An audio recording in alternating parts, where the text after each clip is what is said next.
Thank you very much to Benoit and to Claudine Tiercelin for inviting me to present something in this wonderful occasion. My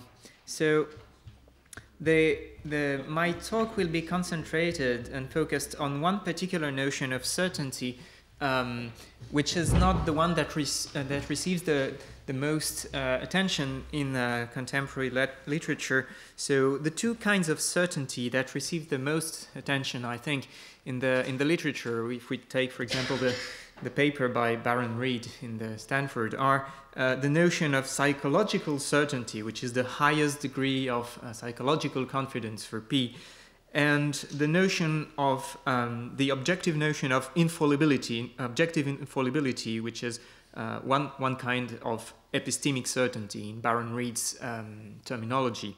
So if we make just two remarks about these notions, so the psychological notion of certainty is a subjective notion. It is a certain sensation which is accessible to subjective awareness, and in that sense, it is luminous. That if you're subjectively certain, then you cannot fail to know that you are subjectively certain. But it is a notion which is not truth-related. To be subjectively certain concerns only the solidity of the belief as belief, and not as truth-related. While the infallibility notion of certainty has just the opposite characteristics, it is an objective notion, and many authors have noticed that it is not luminous. I can be infallible and not be aware of it. And this status, and second, it is a truth-related notion. It is a solidity of the truth connection between the belief and the fact. So the third notion I want to focus on has one characteristic of each of these two. So it's the notion of firmness or stability, or to give a first approach to it, that's the notion which we would express in sentences like, "Here I stand and I won't change my mind." So this notion of stability is an objective notion in the sense that your belief could be stable across time, even if you're not aware that it is much stable. And on the other hand, it is not truth-related. You can have a belief that is very much stable and completely false. So it's in that sense, it's really different from the two other notions. And another way in which it's different from the two other notions is that it's a temporal or diachronic notion. It's an issue. It concerns whether the belief you will retain your belief across time when more evidence comes. So I think this notion sometimes appears in the literature, but not with the centrality that it deserves, if at least I'm right in thinking that this is the kind of certainty we are typically interested in ordinary life. And in this presentation, I want to make a few distinctions about this particular notion of certainty, or maybe this family of notions of certainty. So one more point I want to make in introduction is to say that I will be interested in in cases where the application of the word certain or uncertain is a common use of the word, which is not the case for the infallibility certainty. I mean, the notion asking whether the belief that there is here a microphone or that we have bodies and so on, whether these beliefs are certain is not an issue that comes up in natural everyday conversation. So this is not the kind of certainty that we're interested in.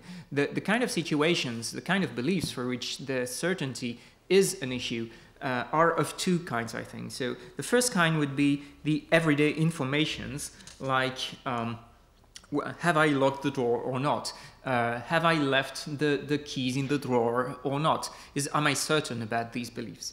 So these are everyday informations. And the second kind of beliefs about which it's important to know whether we're certain or not is what I could call the big issues of disagreement.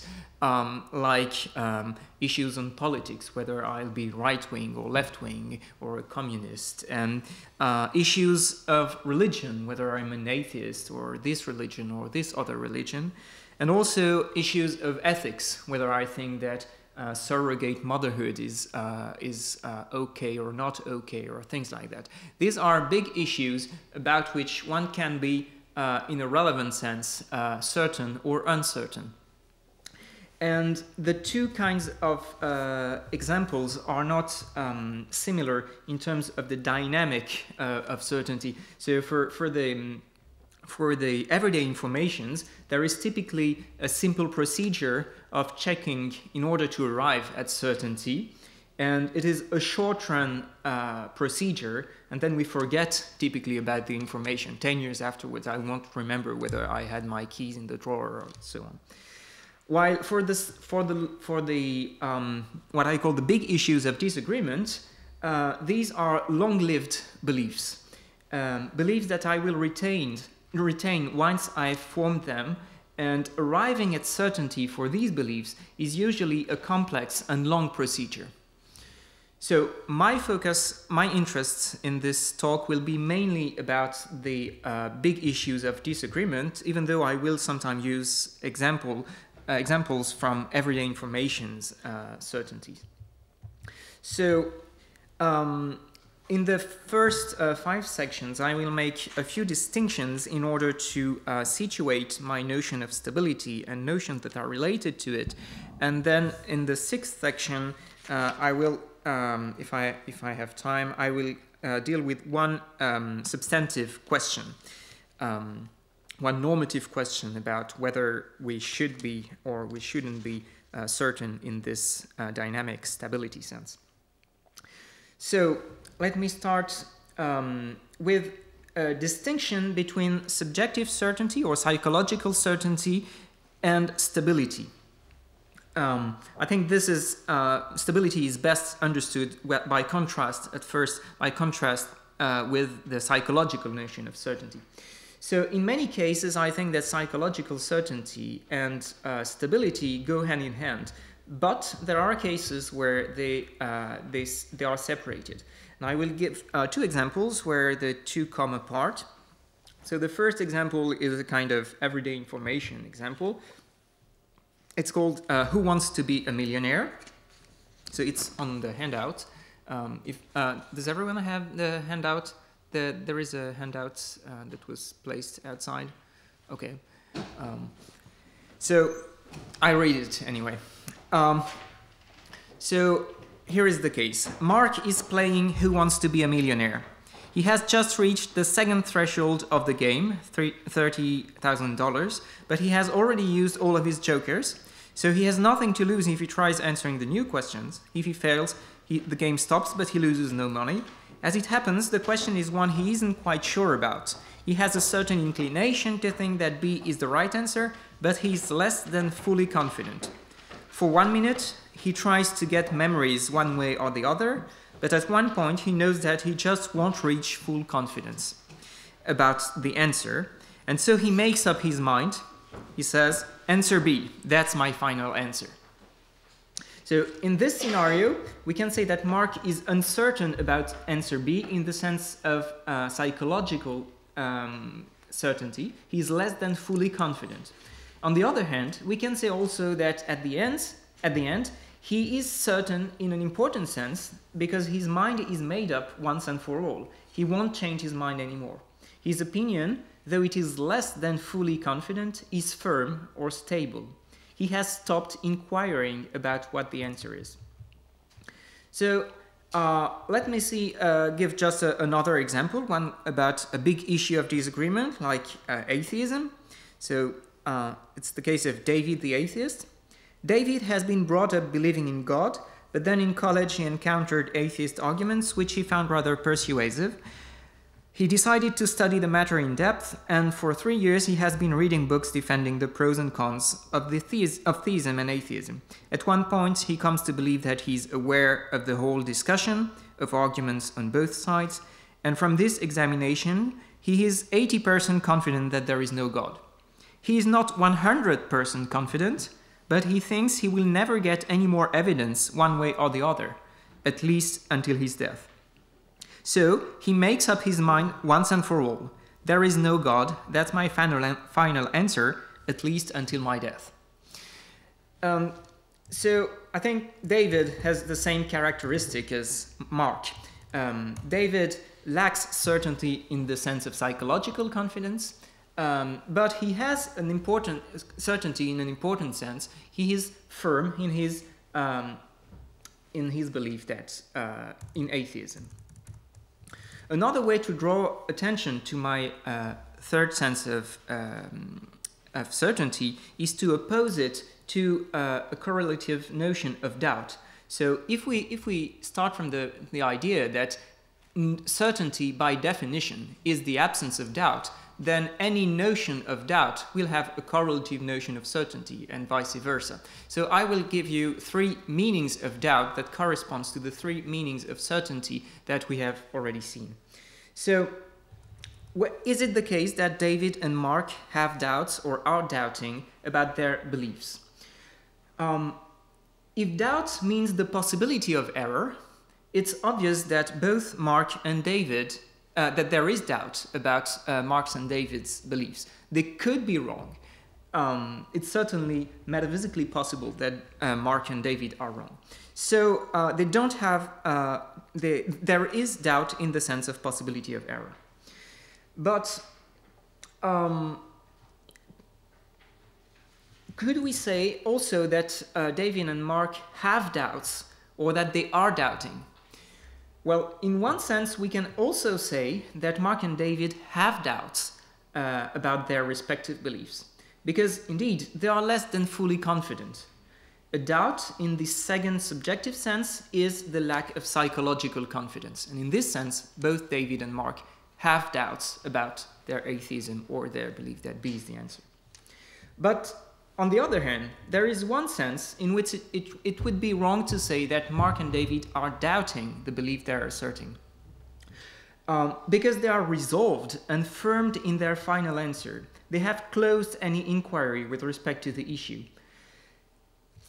And this sense of doubt was in fact studied by Charles Peirce in two papers that Claudine Tiercelin has carefully examined in her paper on critical commonsensism. So Tiercelin has shown that Peirce repudiated the Cartesian, the infallibilist notion of doubt, as a mere paper doubt because it doesn't correspond to our common logic of doubting. So I quote Tiercelin, Peirce condemns the Cartesian scenario for reasons that pertain to logic, but by logic he has in mind a precise analysis of the natural mechanisms that rule the doubt and belief processes. So the natural mechanisms of doubt are the meaning of doubt we have, the third meaning of doubt, the meaning of doubt as open inquiry. So if Cartesian doubt are not real doubt according to Peirce, what is real doubt according to Peirce? Well, real doubt, well, there are two elements in Peirce's response. The first element seems to be psychological. Peirce says that doubt is experienced as a kind of psychological irritation. So that's an experiential or psychological aspect. But in fact, if Peirce draws attention to the irritation of doubt, it is not in order to focus on its qualitative character, but rather to focus on its functional role, the functional role of irritation. So this is the quote on the handout. Doubt is an uneasy and dissatisfied state from which we struggle to free ourselves and pass into the state of belief. The irritation of doubt causes a struggle to attain a state of belief. I shall term this struggle inquiry. So that's the very central notion and original notion in Peirce of doubt as an open inquiry, and correlatively the notion of certainty we would have would be the certainty as closing the inquiry. Now, the proper expression for this notion of certainty as stability is something like, this is my final answer, I've made up my mind, and I won't change my mind anymore. But if you take this phrase, I won't change my mind, you can notice that there is an ambiguity here in the meaning of will. Will can be understood, Anscombe has taught us, either as a prediction or as an expression of intention. So which is the case here? Is this when I say I won't change my mind anymore, am I making a prediction about what will happen of my belief, or am I expressing an intention? I think that both answers are possible, and that there are in fact two notions of stability here. One which I will call stability properly speaking, and the other one which I will call resolvedness. The intentional notion I will call resolvedness, the unintentional, which I will study in the next two sections, I will call epistemic stability, properly speaking. So let's refine the notion of epistemic stability first. The problem with our first example, the case of Who Wants to Be a Millionaire, is that it's an idealized case.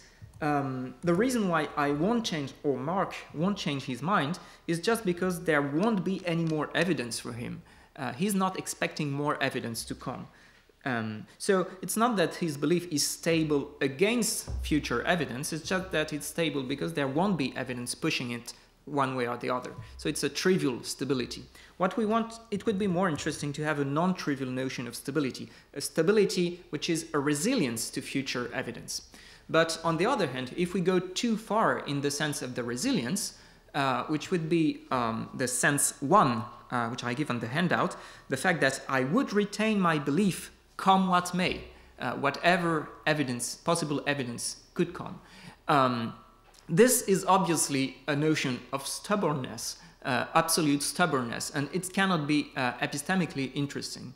So the issue is here whether there can be an intermediate notion, a notion which has some kind of resilience, but is not, on the other hand, pure stubbornness. And I think there is. But in order to do that, we have to modify the definition of sense 1. And the first modification we can make is to say that it's not, in order to be stable, it's not sufficient to retain the belief come what may, but it's important to be such that I would reasonably retain the belief come what may. So to adding this condition of reasonability can make the notion more interesting.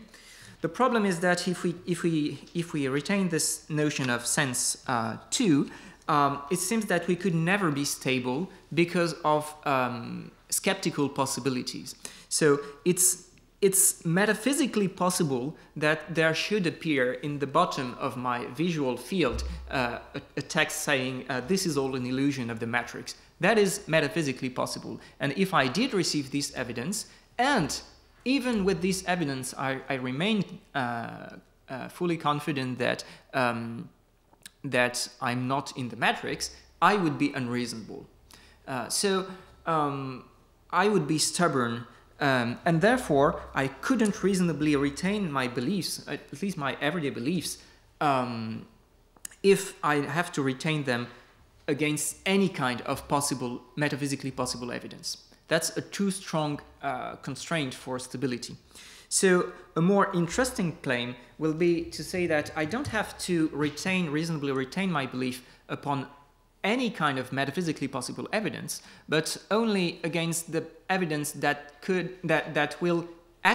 are actually present in the actual world, or at least that are present in nearby worlds and not in any possible worlds, in all possible worlds.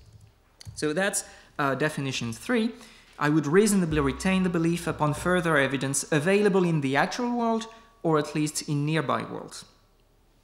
And another definition which is in the same ballpark is definition 4. I would reasonably retain the belief given the evidence, well, the agent would reasonably retain the belief given the evidence he would obtain by pursuing a reasonable inquiry.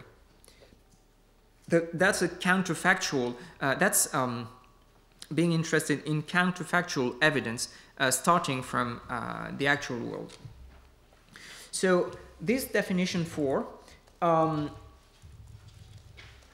well, okay, so this definition 4, the fact that the agent would reasonably retain the belief doesn't mean that the inquiry wouldn't bring up some defeaters. It means only that the agent has defeaters for the defeaters that would come up, or that he would have defeaters if he did lead the reasonable inquiry that leads to his having the defeater. So we could frame this definition 4 as 4 prime, the agent has a defeater for any defeater that would come up if he were to pursue a reasonable inquiry. So I will give an example of what I mean here. It's the case of even the evolutionists and Lysenko's theory. So Even is an American biologist in the 1960s. He's an expert in the theory of evolution, and he knows all the scientifically important evidence about this issue. But politically speaking, he has inclinations for communism. One day, he learns that in the Soviet Union, the official theory of species is not the theory of evolution, but the theory of Lysenko. For now, he doesn't know anything about the details of Lysenko's theory and the evidence Lysenko uses in order to defend it. Because he likes the Soviet Union in general, Evans suspects that if he were to learn the evidence that Lysenko uses, he might get defeaters for his belief in the theory of evolution. But as a matter of fact, for every bit of evidence that Lysenko uses in favor of his theory, Evans already has a perfect evolutionist explanation of that evidence. So he presently has the defeaters for all potential defeaters he would acquire in pursuing a reasonable inquiry about Lysenkism. In that sense, Evans' belief in the theory of evolution is objectively epistemically stable. So it's even strongly stable because he presently has the defeaters.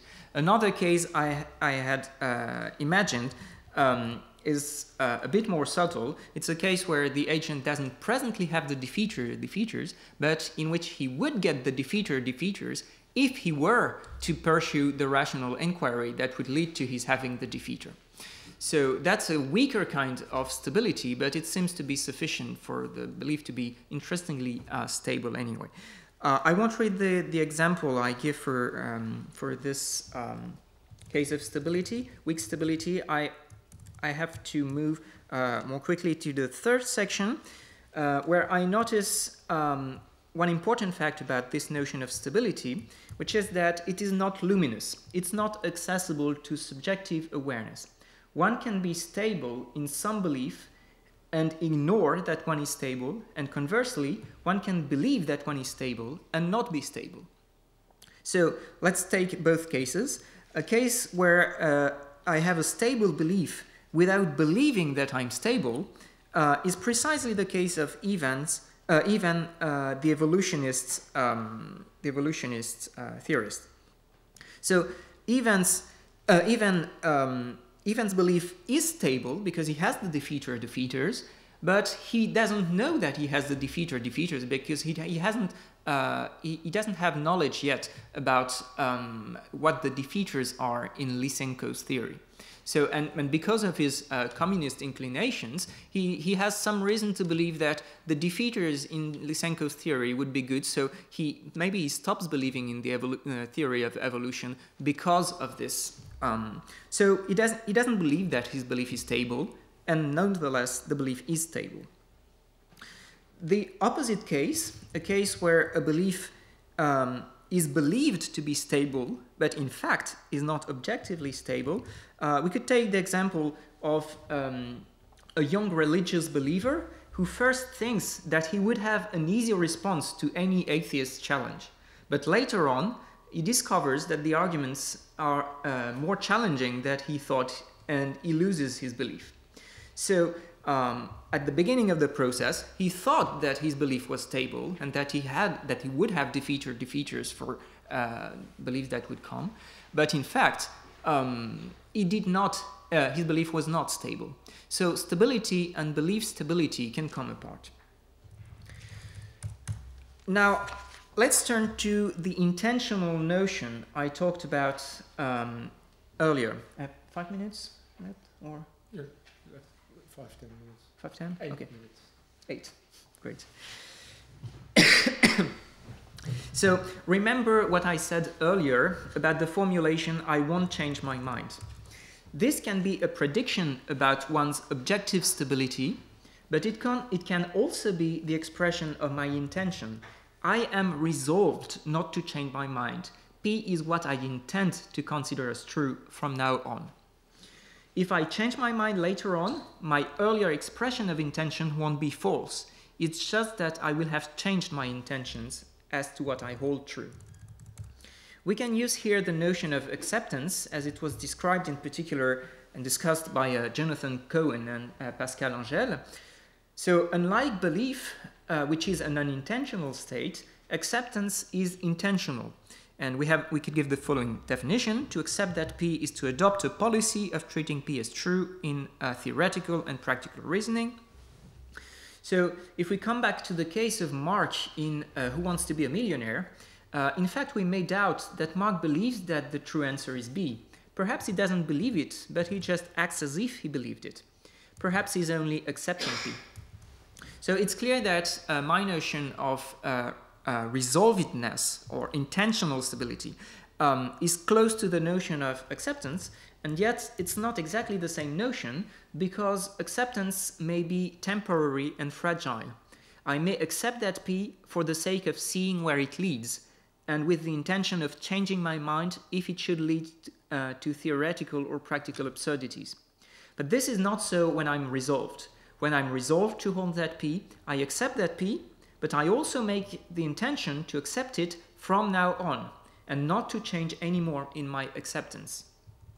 So this is a stronger notion than acceptance. And because resolvedness is an intentional notion, while stability is a non-intentional notion, they, of course, are distinct and can come apart. And again, we could give examples of being resolved without being stable, and examples of being stable without being resolved. And in fact, the examples will be just the same that I've given for the previous case. The young religious believer at the beginning of his career is resolved to continue believing in theism, but he's not stable. His belief is not stable. And even the evolutionist is stable in his belief, but he's not resolved to believe in evolution come what may from Lysenko's theory. Or at least he may not be resolved. So we have seen, for now, we have introduced three interesting epistemic characteristics: being objectively stable for P, believing that one is objectively stable, and being resolved, intentionally resolved to hold that P. And we have seen that the three characteristics can come apart. What I want to do in the fifth section is to see one case in which they are not independent from each other, but on the contrary are interestingly related to each other. So resolvedness, remember, is an intentional attitude, and for that reason it is subject to practical reason. One kind of practical reason that one might have for being resolved, for example, in believing in God, is Pascal's wager. I know that believing in God has good expectancy, a good expectancy, while not believing it has a bad expectancy, and for that reason I resolve to believe in God until my death. But that's a very practical kind of reason to be resolved. That's not the kind I'm interested in here. The kind I'm interested in here is more epistemic, and I will describe it through the example of the inquiry of Pico della Mirandola. So, which is the example of mine who has read everything. So Pico starts his philosophical career as a very curious young person and starts reading tons of books on philosophical issues, in particular about the theory of mind, which bothers him a lot. At the age of 25, he has read half of the literature on the matter in philosophy of mind. And because there remains one half to read, he decides not to resolve himself, though he is already strongly inclined toward the functionalist theory of mind. Between 25 and 30, he reads one more quarter of the literature, so that, by the age of 30, he has read 3/4 of the literature. There still remains 1/4 he hasn't read. And absolutely speaking, there might be arguments in the remaining quarter that might change his mind. But between 25 and 30, Pico has made the following remark. All the arguments he has noticed in these 5 years were either arguments he knew already and had defeaters for, or arguments in the same ballpark as those he knew and for which it was very easy for him to come up with a defeater. Now, though it is possible that the remaining quarter contains arguments of a different sort, this seems quite unlikely to Pico, given the way he has investigated the literature. In other words, Pico is in a position to reasonably believe that his belief in functionalism is stable with respect to the remaining quarter of literature. And reflecting on this belief stability, Pico decides to make up his mind, to be resolved that functionalism is true, which means that he ceases to treat it as an issue of open inquiry for him, and he doesn't read the last quarter. So, in this scenario, Pico adopts intentionally a certain attitude of resolvedness, but he doesn't adopt it for narrowly pragmatic reasons. He chooses to make up his mind once and for all because he thinks that his belief is now objectively stable. Of course, he might be wrong in this belief, since objective stability is not a matter of subjective awareness, but he may still have very reasonable reasons to believe that he's stable. And if Pico accepts functionalism in a resolved way because he reasonably believes he is stable, then his resolvedness seems to me to be optimally rational. This kind of resolvedness I will call epistemic maturity. So I give two different definitions of maturity. X's acceptance that P is epistemically mature means that X is resolved to hold that P because X reasonably believes that his belief that P is now objectively epistemically stable. Perhaps the second one will be easier to grasp. X's acceptance that P is epistemically mature means that X is resolved not to change his mind about P because he has good reasons to believe that nothing will later on give him reasons to do so, to change his mind.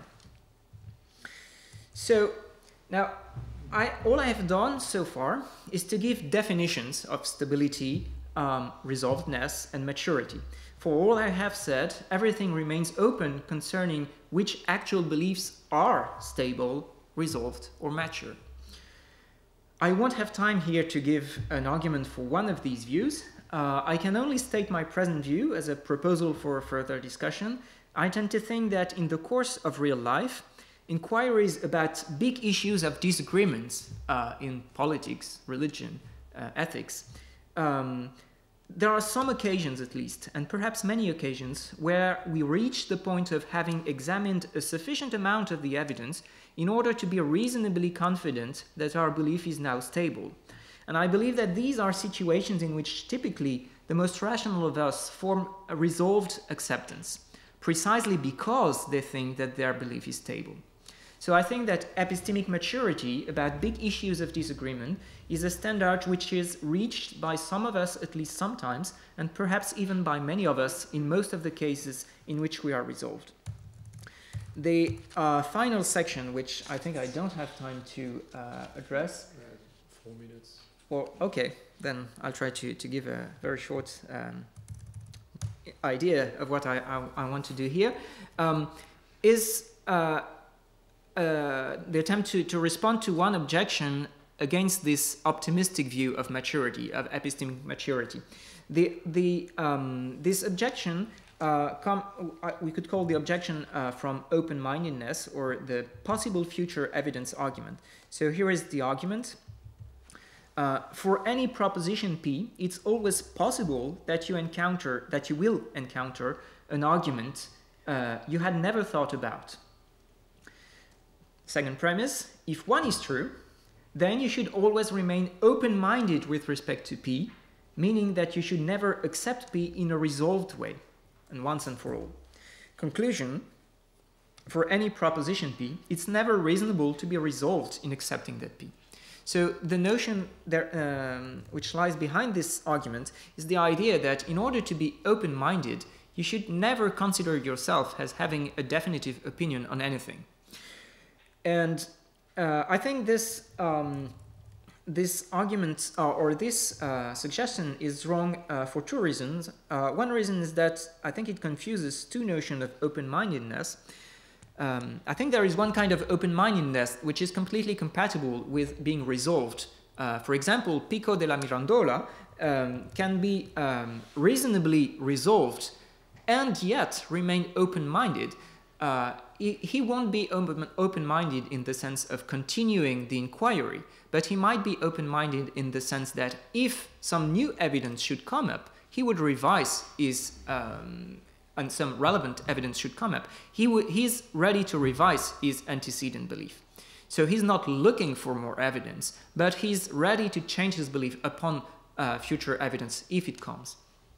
In that sense, he remains open-minded, and is not stubborn or dogmatic in the sense of being, for now, unable to ever change his mind.